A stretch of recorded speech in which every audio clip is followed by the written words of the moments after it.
আমরা সবাই মিলে দীঘায় যাচ্ছি, যাবি নাকি তুই? না রে ভাই, আমার হবে না। আমি তো কলেজের নাম করে বাবার কাছ থেকে আগের মাসেই 50,000 টাকা নিয়েছি। ও আর হ্যাঁ, ভালো কথা, পিয়াও তো যাবে আমাদের সাথে। চল না ভাই, দারুণ মজা হবে। কি বলিস ভাই, পিয়াও যাবে?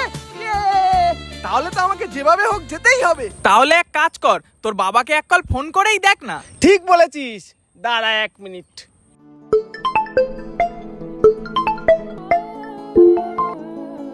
হ্যালো বাবা। হ্যাঁ বল বাবা। কলেজের রেজিস্ট্রেশনের জন্য 20,000 টাকা দরকার। ঠিক আছে বাবা, আমি এক্ষুনি যাচ্ছি মালিকের কাছে টাকার ব্যবস্থা করতে। তুই শুধু মন দিয়ে পড়াশোনাটা কর বাবা। আর মনে আছে তো মালিকের কাছে কি বলতে হবে? হ্যাঁ বাবা, আমার খেয়াল আছে। তোমার মালিকের কাছে 40,000 টাকার কথা বললে 20,000 টাকা দেয়, তাই আমি 40,000 টাকার কথাই বলবো, তুমি চিন্তা করো না।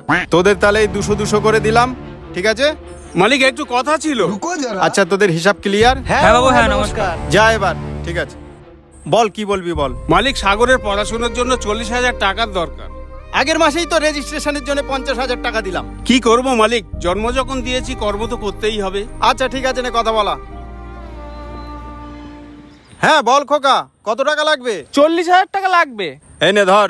और अभी तो रुको, क्लाइमैक्स अभी আরো 400 টাকা যদি দিতেন মালিক, অনলাইন দোকানদার এই 40,000 টাকা মাত্র 400 টাকা কেটে নেবে।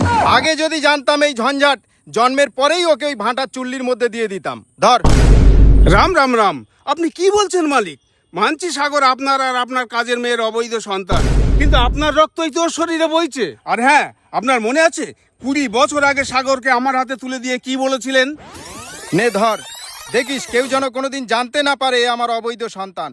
এর যাবতীয় খরচা আমার, আর একে মানুষের মতো মানুষ করে তোলার দায়িত্ব তোর। ঠিক আছে মালিক, আমি একে মানুষের মতোই মানুষ করে তুলবো। ঠিক আছে ঠিক আছে, তুই যা। लेकिन एक सेकंड। হে ভাই, সিগারেটটা ধর তো, কি একটা মেসেজ ঢুকলো।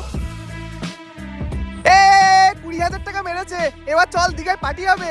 বিদ্যা লাভে নাই লোকসান, আছে অর্থ, আছে মান। ধন্য মালিকের দান, মালিকের সন্তান ভগবান।